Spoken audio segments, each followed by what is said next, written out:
Hello दोस्तों, स्वागत है मेरे यूट्यूब चैनल आईटी ऑनलाइन में। दोस्तों, जैसा कि मैंने आपको अपडेट दी थी कि जो भेल है उसका एग्ज़ाम कैंसिल होने वाला है।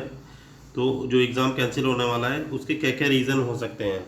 अभी फ़िलहाल तो ये एग्ज़ाम कैंसिल नहीं हुआ है, लेकिन इसके अभी चांसेस 90% बन रहे हैं कि एग्ज़ाम कैंसिल हो जाएगा। क्यों हो जाएगा, आइए जान लेते हैं।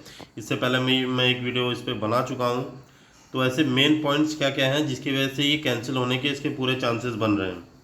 दोस्तों, सबसे पहला इसका चांस है जैसा कि ये जो एग्ज़ाम कराया गया 90 मिनट का आपका एग्ज़ाम था। 100 इसमें 120 क्वेश्चंस आपसे पूछे गए थे। तो ये 1.5 घंटे का पेपर था। लेकिन इसमें क्या हुआ, ये जो 90 मिनट का जो पेपर था, कई परीक्षा केंद्रों के अतिरिक्त 15 मिनट का समय एक्स्ट्रा दिया गया। ध्यान दीजिएगा दोस्तों, ये 15 मिनट जो मिले हैं वो हर एग्ज़ाम सेंटर पे नहीं मिले हैं, केवल किन्हीं सेंटरों पे दिए गए हैं, जबकि अन्य केंद्रों पे ऐसा नहीं किया गया है। दोस्तों, ये पॉइंट ध्यान दीजिएगा। तो इसमें ये इक्वलिटी कहाँ गई, तो इसमें इक्वलिटी नहीं रही किसी एग्ज़ाम में, तो वो कंपटीशन नहीं माना जाएगा। तो इस वजह से बोल रहे हैं यूनिफॉर्मिटी और फेयरनेस की भावना उसमें रही ही नहीं। तो वो जो किसी को 90 मिनट दिए गए, किसी को 105 मिनट, तो इससे क्या हुआ कि ये पूरी तरीके से गलत है। तो ये एक सबसे बड़ा पॉइंट है जिसकी वजह से ये एग्ज़ाम कैंसिल होगा। चलिए दोस्तों, नेक्स्ट पॉइंट पे आ जाते हैं। ये हमारा सेकंड पॉइंट है। जिन अभ्यर्थियों ने अतिरिक्त समय में प्रश्न पत्र हल किए, उन्होंने बताया कि उनके उत्तर सिस्टम में सेव नहीं हुए। अब सुनिए दोस्तों, एक और कहानी हुई कि जो 15 मिनट एक्स्ट्रा मिला कई छात्रों को, तो उन्होंने इन 15 मिनट में जब क्वेश्चंस किए, उसके बाद जब उन्होंने आंसर की आई, जो कि 2 दिन बाद उसकी आंसर की जारी की गई, होने के पश्चात यह पाया गया कि वो उत्तर अटेम्प्टेड के रूप में दर्ज ही नहीं हुए। यानी कि उन्होंने, मान लीजिए कि अगर कोई क्वेश्चन है 10 नंबर का, ABCD, किसी लड़के ने ए क्वेश्चन को आंसर पे टिक किया, लेकिन क्या हुआ, जब आंसर की आती है तो वो आंसर वहाँ पे सी दिखाया गया। तो ये भी एक सोचने पे मजबूर कर रहा है, ऐसा क्यों किया गया और ऐसा कौन सी खामी थी कि इतने बड़े पैमाने पे एक किसी एग्ज़ाम में इतनी गड़बड़ियाँ हो रही हैं।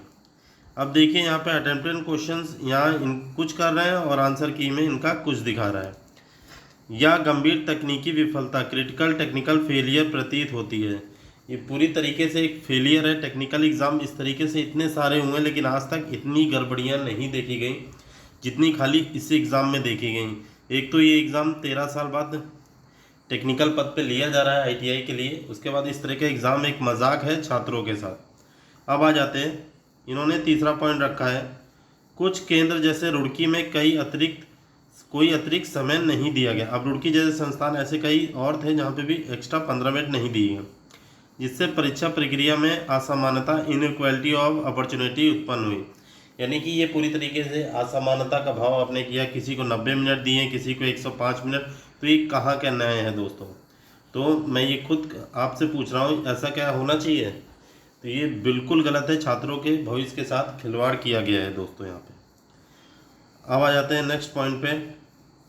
यह है, अभ्यर्थियों के द्वारा ये भी शिकायत है कि कंप्यूटर ऑटो रन स्थिति में थे, जिससे कुछ उम्मीदवारों को अनफेयर एडवांटेज मिला।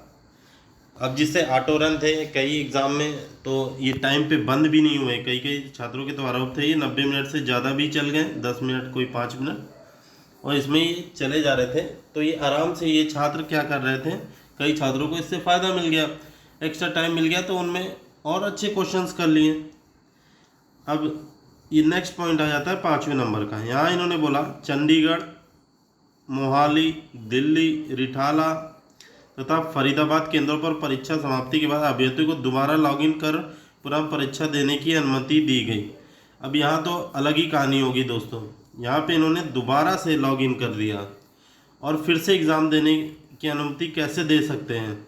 इसके चलते विवाद हो गया और पुलिस हस्तक्षेप की स्थिति उत्पन्न हो गई। अब देखिए दोस्तों, कितनी ज़्यादा गलत तरीके से एग्ज़ाम कराया गया है। ये कितने बड़े संस्थान से ये उम्मीद नहीं थी दोस्तों। इसके लिए मैं बहुत धन्यवाद देना चाहूँगा भेल के कर्मचारी, सभी कर्मचारियों को, स्पेशली बीएमएस के जितने भी कर्मचारी हैं, उन्होंने काफ़ी सही चीज़ की ऐसा बहुत कम देखने को मिलता है कि किसी डिपार्टमेंट का पेपर हो और उसी डिपार्टमेंट के कर्मचारी इस तरीके से बातें लिखें।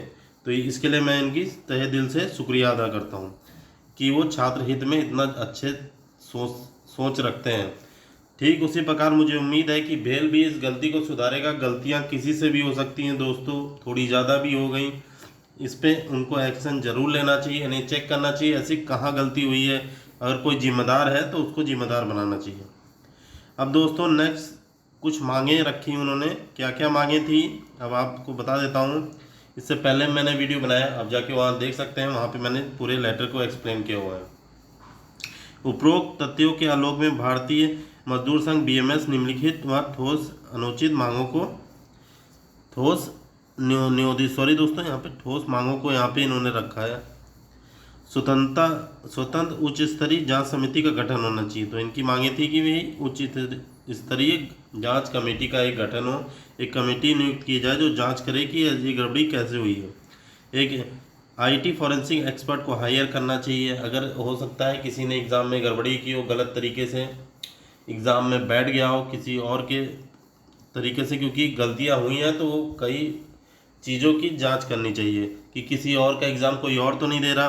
अब ये IT expert, exam administration professional और टेक्निकल ऑब्जर्वर सम्मिलित हों ताकि संपूर्ण परीक्षा प्रक्रिया की तकनीक व प्रशासनिक जांच पारदर्शी ढंग से की जा सके। तो इन सबको पूछताछ जरूर की जानी चाहिए, ऐसी गलती क्यों हुई है। अगर ये टेक्निकल फेलियर है तो इसमें कोशिश करनी चाहिए कि किसी बच्चे के साथ अन्याय ना हो दोस्तों यहाँ पे, क्योंकि छात्र बहुत मेहनत से तैयारी करते हैं। इतने साल बाद वैकेंसी आई थी और इस तरीके से गड़बड़ी से किसी को उम्मीद नहीं थी। तो दोस्तों वीडियो कैसे लगी कमेंट करके ज़रूर बताइए। ये चैनल हमेशा आईटीआई स्टूडेंट की आवाज़ उठाता आया है और आगे भी उठाता रहेगा। ऐसे ही अपडेट पाने के लिए चैनल को सब्सक्राइब कर लीजिए। दोस्तों अगर आप फिटर ट्रेड से हैं, फिटर ट्रेड से मैंने यहाँ पे पिछले जितने भी पेपर हुए हैं, चाहे आपका इसरो हो, डीआरडीओ हो, ऑर्डिनेंस फैक्ट्री का एग्ज़ाम हो, यूपी आर्मिनल हो, डीएमआरसी हो, लखनऊ मेट्रो हो, इन सब के एग्ज़ाम के पेपर को मैंने यहाँ सॉल्व किया हुआ है। और भी अनगिनत पेपर हैं जो कि फ्री ऑफ कॉस्ट आपके पास उपलब्ध हो जाएंगे। बस आपको कुछ नहीं करना, चैनल से जुड़ जाइए, टेलीग्राम ग्रुप से जुड़ जाइए, जिससे आपको ज़्यादा से ज़्यादा चीज़ें फ्री ऑफ कॉस्ट मिल सके।